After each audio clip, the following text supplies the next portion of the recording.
One of the most controversial games in the world right now, really, is Destiny 2.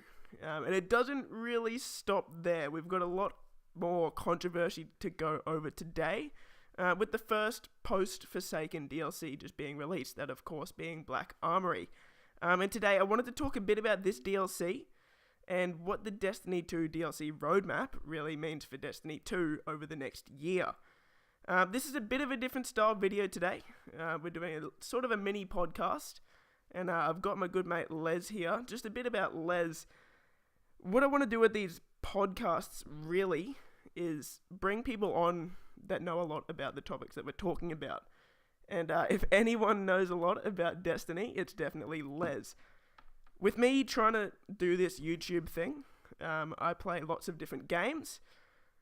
And while I'm playing other games, I'm playing Black Ops 4 and Battlefield, Lez has always been playing Destiny. Really, he hasn't got off it. So he's a through and through Destiny fan. And if anyone is here to talk about Destiny 2, it's him. So, I'll bring you into it, Lez. After the original release of Destiny 2 over a year ago, I just want to mention the player base dropped by over 75% before the end of the year, right? Right. And with some of the post-release DLCs like Osiris and Warmind bringing some players back, I'm sure they didn't bring as many players back as Bungie hoped. And we both agree, right, that Forsaken was probably one of the best DLCs to date. Yes, I'd agree with the with player count with the player count tripling. I don't know if you knew that one. And in my opinion, it put Destiny in the best state it's ever been. And I'm sure you would know just as much as anyone that Bungie, they really listened to the player base, really, and put a lot of stuff in that the player base had wanted. What I'm concerned about after Forsaken is that in Destiny 2 Year 2, it seems like they sort of might be making the exact same mistakes that they did with the Year 1 DLCs. What are your thoughts? Let's start with just the Year 1 DLCs. What are your thoughts with those ones and where they went wrong?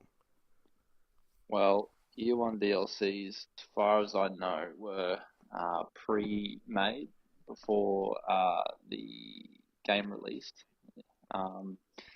They weren't very well received overall by the community when they did release, especially Curse of Osiris. That was known as the dark times of the Destiny franchise. Many players. Was that because of like a lack of content, or was it because the content was just not good? Oh well, one of the main characters of the storyline, Osiris, has been known in the lore as being one of the most powerful guardians that ever lived, always in his radiance. For you D1 players out there, always in his self-res, basically, constantly in radius form. And then when you finally meet him, you're met with a condescending and not very Osiris-y vibe from him. You get like he's just a character they stuck in there just to fill the gap. And the story you get that comes with that does not match the history of Osiris, where him going through the Vault of Glass and all through the time paradoxes to find different endings and stuff like that. They just don't match with the lore. And players definitely did not like the Sagira as well. The tacky humor and the terrible voice lines just added to the poor end game that it was during that time, where the main focus was the story, not so much the end game at that point. I think the only things that they added with that was a raid layer and a new season of Trials, where they brought out a new sandbox. But at that point, Trials again was at one of its worst points. So the player base just dropped significantly during then. The game was already dry during then as well, and it's just added about a week to the game's lifespan before it really died out to its lowest point. Yeah, it doesn't add too much. So that's mainly Osiris, right? And yeah. So Warmind, it didn't get too much better with more with Warmind. So yeah, go over Warmind and what was sort of in there and what you thought of it. They definitely did pick up some of the pieces that were left behind with Warmind. Uh, I would say that Escalation Protocol was very well received overall, Hmm. especially with the strong loot that it came with it, Ecolos shotgun specifically, but also late into the DLC cycle with the release of the Whisper of the Worm mission being one of the most well received pieces of secret content that got released late into Warmind, as well as being one of the best weapons that have ever been made in the Destiny franchise Mm. for strength. And Yeah, it seems like with Warmind they kind of got more of the end game right. I guess yes, definitely. the story the story wasn't great. Was that the strike in Warmind that at the end of it's like, what is Artside and who is Arkside or something like that? That yeah, it's pretty bad. Anyway, so Definitely. we'll move on from those DLCs. We'll go past Forsaken really because Forsaken was good. As I said, they really Of put an course. emphasis on the end game as well as having a pretty good story, right? Yeah. It was pretty good. Um, so I guess how does the post Forsaken roadmap for this year? Do you think it improves on the year one DLCs, like the two DLCs there, that sort of formula? Do you think it'll be better, or do you think it's a worse idea that they're sort of doing it the way they are? So it's kind of hard to compare the year one of the Destiny 2 DLCs to the year two of Destiny 2 DLCs. You kind of have to compare it to Destiny 1, year one and year two with Dark Below and House of Wolves, and then Mm. Taken King release. Taken King being the Forsaken of Destiny 2. Um, you're more likely going to compare the post content drops during Taken King, which, to be frank, was almost next to nothing other than the events that they had. So, all in all, if you want to compare year one Destiny 2 to year two Destiny 2, DLC wise, these DLCs that are dropping aren't major content drops like they were for Curse of Osiris and Warmind. There's no level increase other than power Yeah. level. There's no like base level increase. Um, Right, so and it's I'll just throw up. I'll throw up. Sorry to interrupt. I'll throw up on screen the sort of roadmap that they've got for us with. Well, we've got three DLCs basically coming out. We've got Black Armory, which has just dropped. We've got Joker's Wild coming in a few months, and then after that, the last one will be Penumbra. That'll be a few months before year three, I that's right. guess. Yeah. And what they're sort of doing, if you don't know, is each DLC drop, which is split out 3 months at a time, sort of introduces a new season, which I'll throw up on screen as well. And that sort of, correct me if I'm wrong, that sort of makes changes to the meta. It'll add a few, I guess, just little updates. Lots of, well, it'll add events. Like with this one, we've got the Dawning coming up, and there's going to be a new event with each season. So that's basically what we've got for this DLC cycle. So yeah, go on. Yeah. Yeah. All these DLCs are basically end game kind of content. Black Armory specifically being about weaponry and armors and stuff like that. I Mm. think Joker's Wild will be more of a Gambit related DLC. I think they're going to put in a new Gambit mode. Not sure exactly what that's going to be yet, obviously. But again, it'll be more suited to end game content and less story driven. So And do you like that? Because for me, I mean, I played a lot of Forsaken. I didn't get up to 600 light, but I got pretty close. I played a lot of it. But the Black Armory DLC, I mean, the reviews aren't that great, to be fair, but just this, for me, this new content release cycle doesn't really get me too hyped to come back in. yeah, Um, yeah, go on. it's hard to say. These DLC drops are not the same as the Curse of Osiris and Warmind, where they are story driven, therefore casual players or more casual players are more likely to get back into it just because it's kind of like a fresh start. each of those DLCs almost. Whereas these DLCs, Forsaken is the DLC, and all these little content drops are just the end game of what they're adding. So you're getting more end game material, more grind, more things to work towards than you would with your um, classic DLCs like Curse of Osiris and Warmind, where it's just basically who can get to the highest level the quickest. You do the raid layers that were introduced again as well.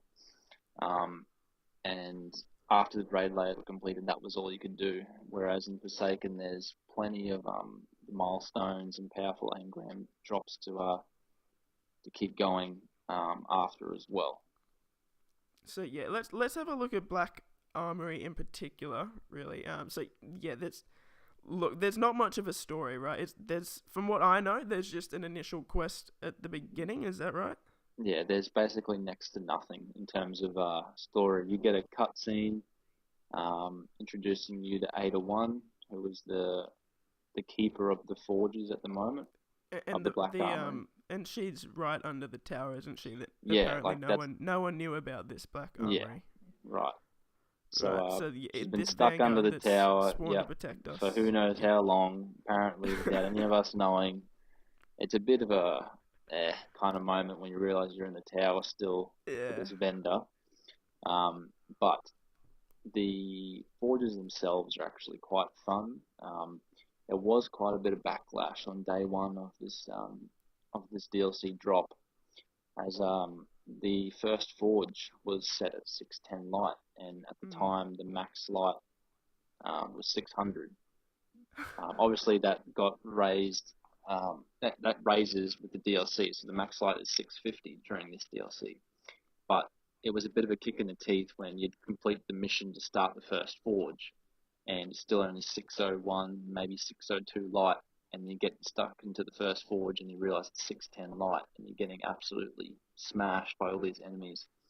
Yeah, It's a and I bit mean, hard and when there's people demoralizing. like Datto that can't even do it on day one, there's something probably wrong. And didn't Bungie they lowered the light level on the forges, didn't they? Yeah, after day one, after the feedback they received, they reduced just the first forge just by 5 light per wave. So I think Right. it went up from the first wave was 605, second wave was 610, and then the last wave was 615. And they And released each of have you been those able by to 5. finish it now? Yeah, first forge I've done with my 3-man team. Not too difficult. We did attempt it after the lowered light level. Still a bit difficult for an uncoordinated team, but definitely doable at So 600 light. we should probably sort of go over what the forges are as well, shouldn't we? So for people that haven't played it, just talk about what the forges are, really. Well, during the Red Cabal attacks during the Red War, these forges were lost to the Cabal, where we've been tasked to find these four forges that have been lost. These forges are related to specific, I think, Norse gods. That's what they are. And they have weapons relating to each forge. So the first forge has a machine gun and an auto rifle that are tied to that forge. The second forge has a sniper rifle, and as far as I'm aware, that's all I know of right now.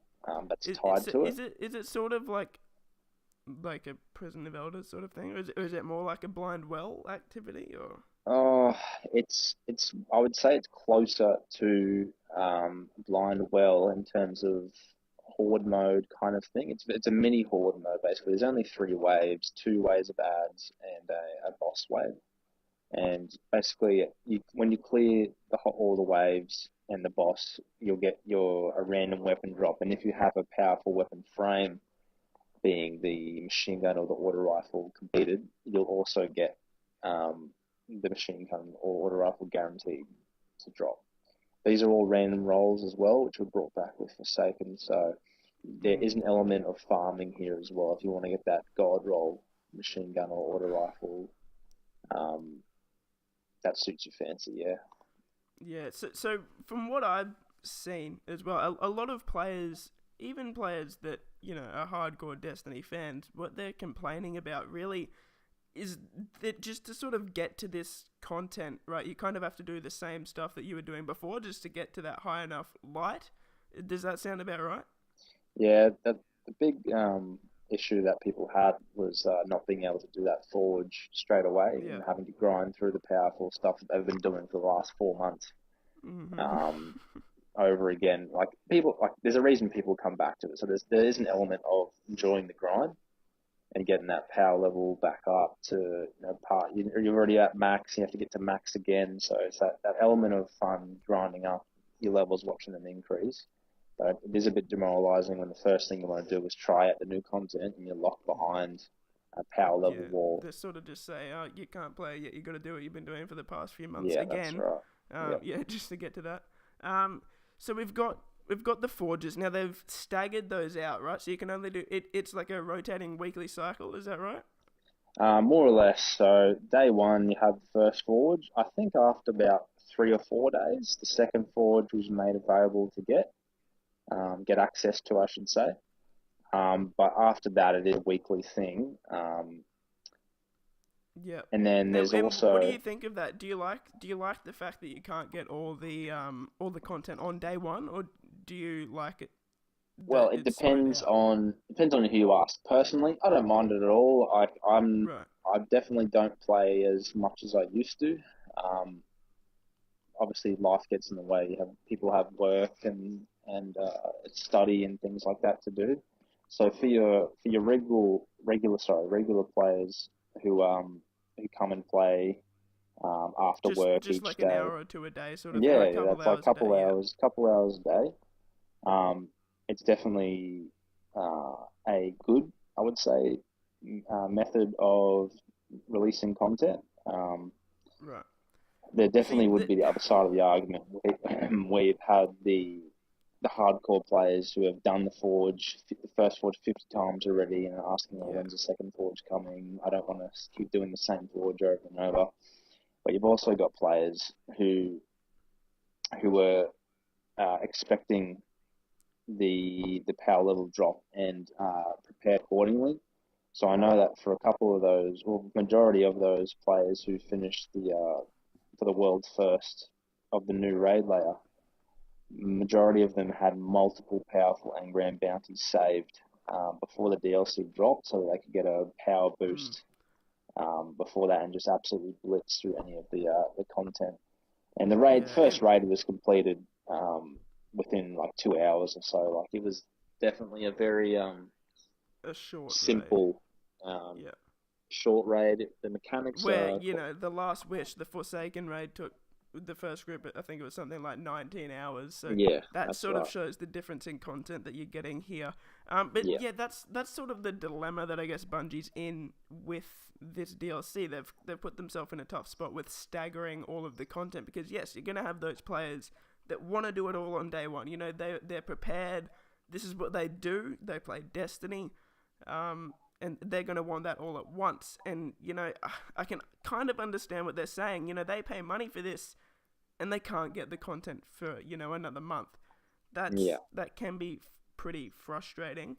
But, again, I can see why they're doing it. But for me, in one of the videos I did a couple of weeks ago, the Black Ops 4 versus Battlefield 5 video, the thing I'm not happy with about Battlefield 5 is that EA hasn't really put all the content there on day one, right? They've put it as similar to what Bungie's done in a roadmap where you'll get this in a couple months, you'll get this in a couple months, when really, you think about it, that kind of should have been there at launch. And for me, what I think that does is it kind of artificially prolongs the life cycle of a game.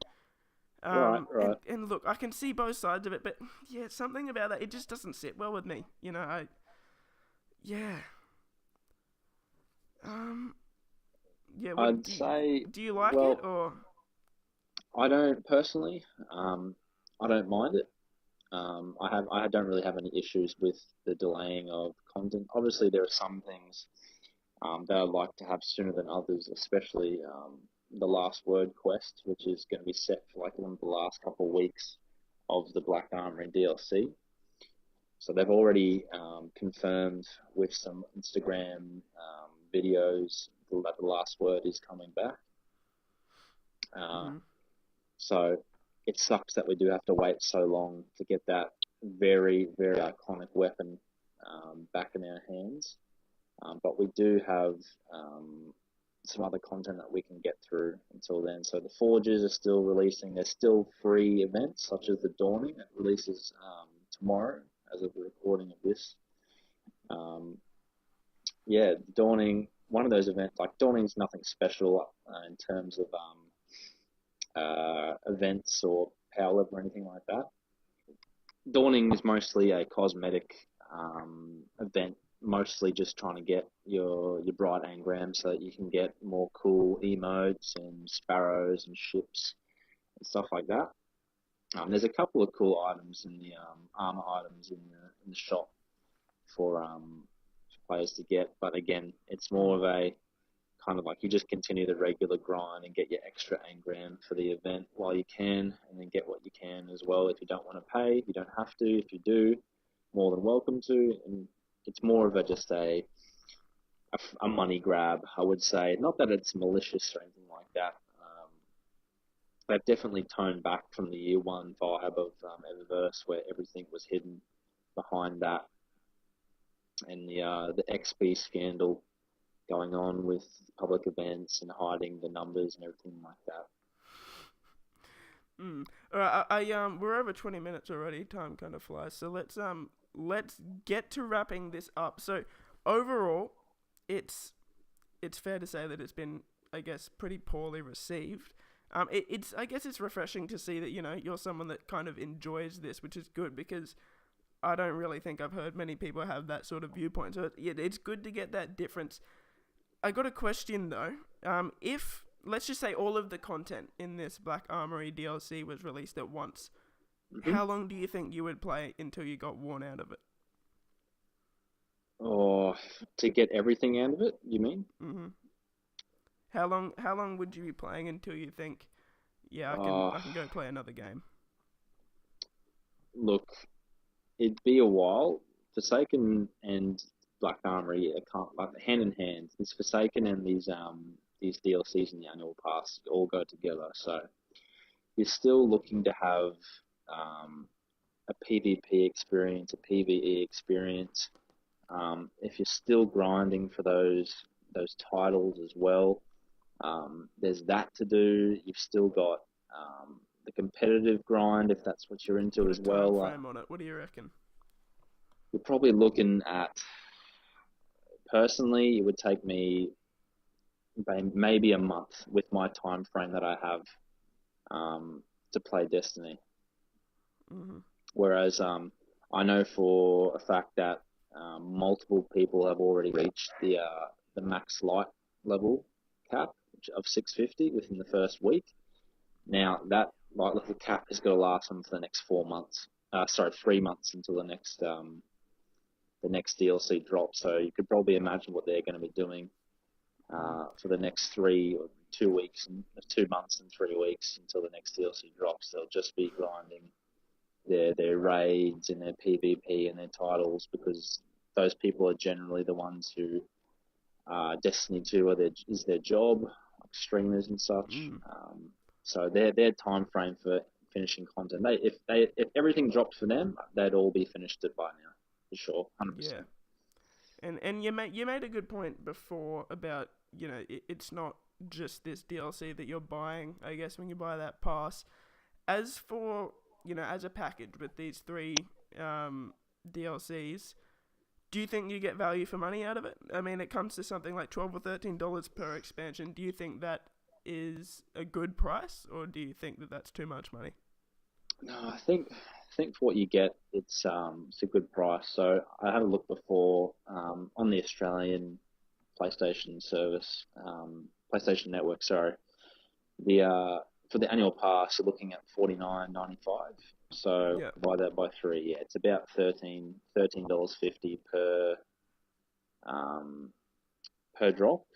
Oh, actually, yeah, something like that. Either way, um, it's still good value for money, I would think, compared to what it was like during Taken King, where there was no content drops for a whole year. People were the only thing keeping people in the game at the time was Trials of Osiris and the hardcore raiders that were keeping the game alive. But we've seen what they've done with Trials of Osiris and Destiny 2, and they've completely cut it out of the game at the moment. Honestly, don't know why. It was one of the top selling points of Destiny. It remained in the Twitch top 10 directory for over a year,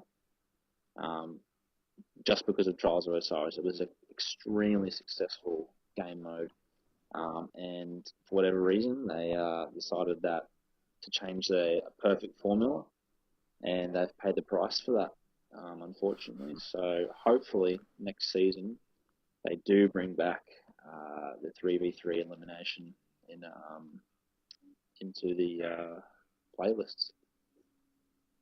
Yeah, so a lot of ups and downs. If, let's just say, I have $50 a week to spend, that's all I can really spare. Would you recommend this DLC to me if I had $50 a week to spend?